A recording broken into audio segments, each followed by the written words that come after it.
Selamat malam Tribuners, saat ini Anda menyaksikan berita Healthy Lampung bersama dengan saya Mutiara. Kami akan menyajikan informasi mengenai penyakit pada sistem pencernaan untuk Anda dan inilah berita selengkapnya. Sakit perut mendadak, hati-hati gejala batu empedu. Pernahkah Anda mendengar istilah batu empedu? Istilah ini ada di dalam ilmu kedokteran. Kasus orang yang menderita batu empedu mungkin tak sebanyak batu ginjal. Lalu apa itu batu empedu dan seperti apa gejalanya? Batu empedu merupakan kondisi saat cairan pencernaan dari kantong empedu mengendap dan mengeras. Umumnya penyakit yang juga dikenal sebagai cholithiasis ini ditandai dengan gejala sakit perut mendadak. Ukurannya juga bisa beragam mulai dari yang sekecil pasir hingga sebesar bola golf. Prevalensi kejadian penyakit ini juga beragam setiap negara. Di Asia, kasus batu empedu berkisar antara 3 hingga 10% pada 2013. Di tahun yang sama, prevalensi batu empedu di Jepang diperkirakan sebanyak 3,2%, India Utara 7,1% dan Taiwan 5%. Sayangnya, riset mengenai jumlah kejadian penyakit batu empedu di Indonesia masih tergolong jarang dilakukan. Namun diperkirakan angkanya tidak jauh berbeda dengan negara di Asia lainnya. Melansir dari Mayo Clinic, setidaknya ada 2 jenis batu empedu yang paling umum. Yang pertama, batu kolesterol yang terbentuk dari kolesterol dan berwarna kuning kehijauan. Yang kedua yaitu batu pigmen, biasanya berukuran kecil dan terbentuk dari bilirubin serta berwarna coklat tua hingga kehitaman.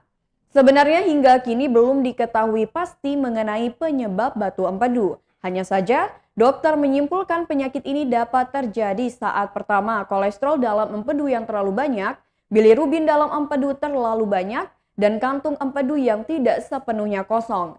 Ada banyak faktor yang menyebabkan seseorang terkena batu empedu. Faktor tersebut diantaranya usia, jenis kelamin, aktivitas fisik, keturunan, jenis makanan, pola makanan, dan lain-lain. Pada beberapa kasus, penderita batu empedu tidak mengalami gejala, terutama saat batu empedu hanya muncul di kantong empedu. Namun dilansir dari Mayo Clinic, terdapat beberapa gejala batu empedu yang umum meliputi nyeri di bagian kanan atas perut secara mendadak, rasa sakit meningkat dengan cepat di bagian tengah perut, tepat di bawah tulang dada, sakit punggung di antara tulang belikat, sakit di bahu kanan, mual atau muntah. Batu empedu sebenarnya jarang menimbulkan komplikasi. Hanya saja komplikasi tetap bisa terjadi jika penanganan tidak dilakukan secara tepat. Komplikasi tersebut termasuk batu empedu akut, yaitu kolangitis, pankreatitis akut, pseudokista pankreas atau sepsis. Batu empedu akut dapat ditandai dengan sakit perut yang konstan, demam tinggi, dan sakit kuning. Sementara pankreatitis akut dapat terjadi saat batu empedu masuk dan menghambat saluran pankreas. Peradangan itu akan mengakibatkan sakit perut yang parah. Dalam pengobatan batu empedu, biasanya dokter akan merekomendasikan pengangkatan batu empedu. Selain itu, ada juga yang akan memberikan resep obat peluru untuk mengatasi masalah pencernaan tersebut. Namun, pengobatan itu biasa dilakukan untuk jenis batu empedu yang disebabkan karena kolesterol. Sayangnya, perawatan melalui obat-obatan itu dapat berlangsung selama bertahun-tahun. Bahkan, hal tersebut tetap memiliki kemungkinan terbentuk kembali saat pengobatan tidak tuntas.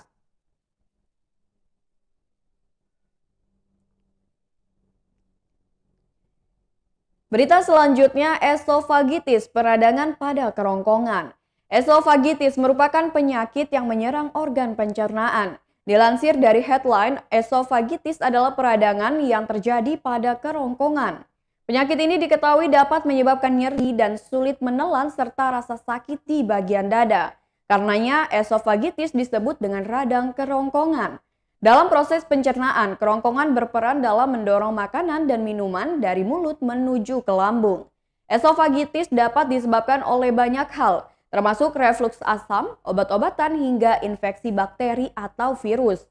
Saat esofagitis tidak ditangani dengan benar, maka hal tersebut dapat menyebabkan komplikasi serius, diantaranya esofagus Barrett, yang dapat menyebabkan perubahan jaringan prakanker, penyempitan kerongkongan, dan lubang di kerongkongan. Dilansir dari laman Johns Hopkins Medicine, penyebab esofagitis dapat terjadi karena beberapa hal seperti asam lambung yang terjadi pada penyakit GERD, muntah, obat-obatan seperti aspirin atau obat antiinflamasi lainnya, prosedur medis seperti terapi radiasi, infeksi yang melemahkan sistem kekebalan tubuh, atau alergi terhadap makanan. Namun dilansir dari kompas.com terdapat beberapa penyebab esofagitis yang patut diwaspadai, antara lain esophagitis reflux, Sphincter esophagus yang berperan dalam menjaga asam lambung tak keluar kerongkongan mengalami kelainan. Saat organ ini bermasalah, katupnya tak tertutup dengan benar sehingga isi perut termasuk asam lambung akan naik ke kerongkongan. Masalahnya pencernaan itu menunjukkan adanya aliran balik asam lambung yang sering terjadi bahkan bisa berkelanjutan. Bahkan GERD dapat menyebabkan komplikasi seperti peradangan kronis serta kerusakan jaringan di kerongkongan. Selanjutnya yakni esophagitis eosinofilik. Dikutip dari kompas.com, eosinofil merupakan sel darah putih untuk berperan penting dalam reaksi alergi. Dalam penyebab esophagitis eosinofilik, penyakit ini terjadi saat sel darah putih di dalam kerongkongan memiliki konsentrasi yang cukup tinggi. Hal itu kemungkinan terjadi sebagai bentuk respon terhadap penyebab alergi, refluks asam, atau keduanya. Dalam hal ini, esophagitis jenis ini dapat disebabkan karena makanan seperti susu, gandum, telur, kedelai, kacang, dan daging sapi. Selanjutnya ada esophagitis limfositik. Kondisi ini dapat terjadi saat esofagus atau kerongkongan mengalami peningkatan jumlah limfosit di lapisan esofagus. Namun kondisi ini jarang terjadi. Kemungkinan esophagitis limfositik berkaitan dengan esophagitis eosinofilik atau GERD. Selanjutnya ada esophagitis akibat obat. Obat-obatan yang berkaitan dengan penyakit esophagitis antara lain obat pereda nyeri seperti aspirin, ibuprofen, dan naproxen sodium. Selanjutnya antibiotik, kalium klorida, bifosfonat, quinidin, esophagitis menular. Esofagitis juga dapat menular saat penyebabnya adalah infeksi bakteri atau virus. Jenis ini biasanya akan banyak ditemukan pada orang yang menderita HIV atau AIDS atau penderita kanker. Jamur Candida albicans yang ada di dalam kuku adalah penyebab utama esofagitis menular. Infeksi itu seringkali dikaitkan dengan fungsi imunitas yang buruk seperti diabetes, kanker, dan lainnya.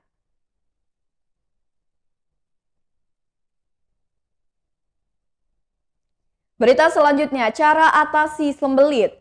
Susah buang air besar atau sembelit merupakan gangguan pencernaan yang sangat umum terjadi.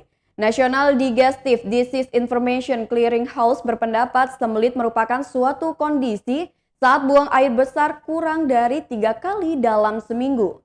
Selain jarang, kondisi tinja juga sulit dikeluarkan karena keras dan kering dan menimbulkan rasa nyeri. Dalam kompas.com disebutkan terdapat beberapa kondisi yang bisa disebut sebagai sembelit. Di antaranya, kotoran atau tinja yang tidak dapat dikeluarkan secara efektif dan mengakibatkan tinja mengeras dan kering. Seseorang harus mengejan dengan keras karena mengalami kesulitan BAB. Jika seseorang BAB kurang dari 3 kali seminggu, lalu ada banyak faktor penyebab sembelit. Namun umumnya hal tersebut disebabkan karena adanya pergerakan makanan yang lambat di dalam saluran pencernaan. Melansir dari headline berikut beberapa faktor penyebab sembelit. Yang pertama, kekurangan serat, kurang cairan atau dehidrasi, jarang berolahraga, terlalu lama berbaring atau duduk, kurang gerak, stres, perubahan hormon, sering menunda BAB, penuaan dan penurunan kemampuan metabolisme tubuh, diet rendah serat, kehamilan, dan juga efek samping obat-obatan. Mayo Clinic juga menyebutkan biasanya lansia dan wanita punya risiko yang lebih tinggi untuk terkena masalah pencernaan ini, bahkan dengan tingkat keparahan kronis. Dirangkum dari NHS, terdapat beberapa langkah atau cara mengatasi sembelit. Antara lain minum cukup air dan menghindari minuman beralkohol, mengonsumsi makanan tinggi serat seperti sayuran dan buah, tidak menunda BAB, perbanyak aktivitas dan aktif berolahraga, membiasakan rutin BAB khususnya setelah makan. Akan tetapi ternyata mengkonsumsi makanan probiotik dan mie shirataki disebut-sebut juga bisa dilakukan di rumah dalam hal cara mengatasi sembelit.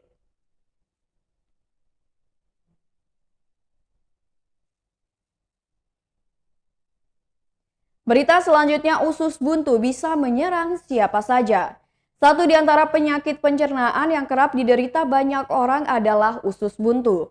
Penyakit usus buntu merupakan iritasi pada usus buntu atau appendix. Usus buntu adalah organ yang berbentuk kantong kecil dan tipis dan berukuran 5 hingga 10 cm, serta terhubung pada usus besar. Penderita usus buntu umumnya akan merasa nyeri di perut bagian kanan bawah. Pada kebanyakan kasus, rasa sakitnya bermula di sekitar pusar kemudian berlanjut ke bagian lainnya. Penyakit ini dapat menyerang siapa saja, namun dilansir dari Mayo Clinic, usus buntu paling sering terjadi pada orang dengan usia 10 hingga 30 tahun. Sebuah riset tahun 2018 yang berjudul Acute Appendicitis, Efficient Diagnosis and Management melaporkan bahwa usus buntu adalah satu di antara penyakit penyebab paling umum dari nyeri akut pada orang dewasa dan anak-anak. Bahkan penyakit ini membawa risiko terserang sebesar 8,6% pada pria dan 6,7% pada wanita. Meski begitu, sayangnya masih banyak yang meremehkan permasalahan pencernaan ini. Padahal saat kondisi usus buntu pecah, selama 2 hingga 6 hari setelah gejala usus buntu muncul, hal tersebut bisa mengancam jiwa. Faktanya, penyakit ini merupakan alasan paling sering untuk melakukan operasi darurat pada anak-anak. Dikutip dari headline, penyebab usus buntu masih belum diketahui dengan pasti. Para ahli kesehatan meyakini kondisi tersebut disebabkan karena adanya penyumbatan pada organ usus buntu. Saat usus buntu tersumbat, bakteri akan dengan mudah berkembang biak. Hal tersebut pun akan menyebabkan pembentukan nanah dan pembengkakan yang mengakibatkan nyeri di bagian perut. Tanda atau gejala usus buntu dapat berbeda pada setiap orang. Hanya saja secara umum usus buntu dapat ditandai dengan beberapa gejala seperti berikut ini. Yang pertama, nyeri mendadak dari sisi kanan perut bagian bawah. Yang kedua, nyeri mendadak dimulai dari sekitar pusar dan bergeser ke arah perut kanan bawah. Yang ketiga, rasa sakit akan memburuk saat batuk atau berjalan.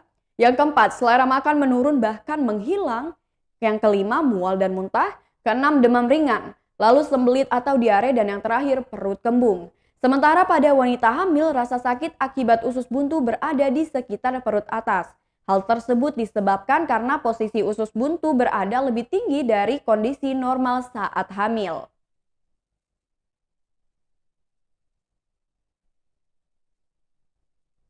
Berita selanjutnya, diare pada anak dan dewasa. Diare adalah salah satu penyakit yang sering menyerang anak-anak hingga dewasa.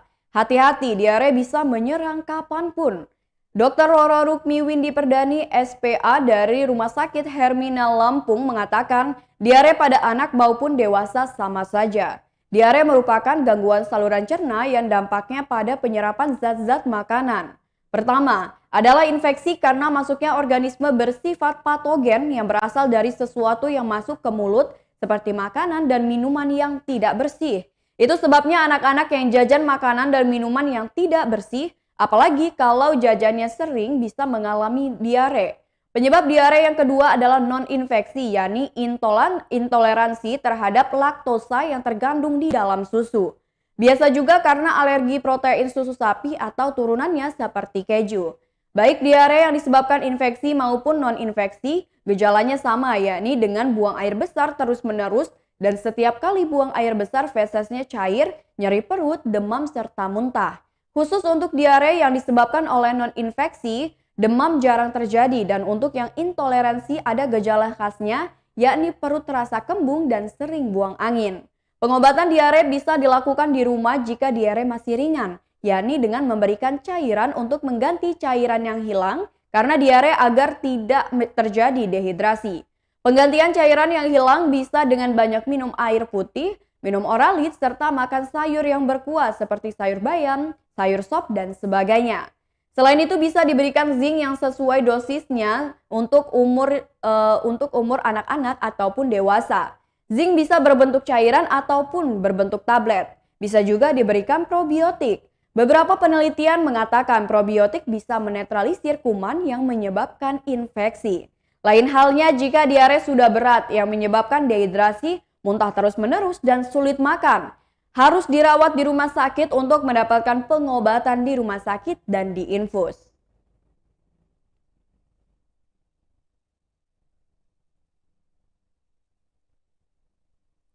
Baiklah Tribuners, itulah berita Healthy Lampung bersama dengan saya Mutiara. Jangan lupa untuk like, komen, dan subscribe channel YouTube Tribun Lampung News Video dan Tribun Lampung Official untuk informasi terupdate lainnya. Selamat malam dan sampai jumpa.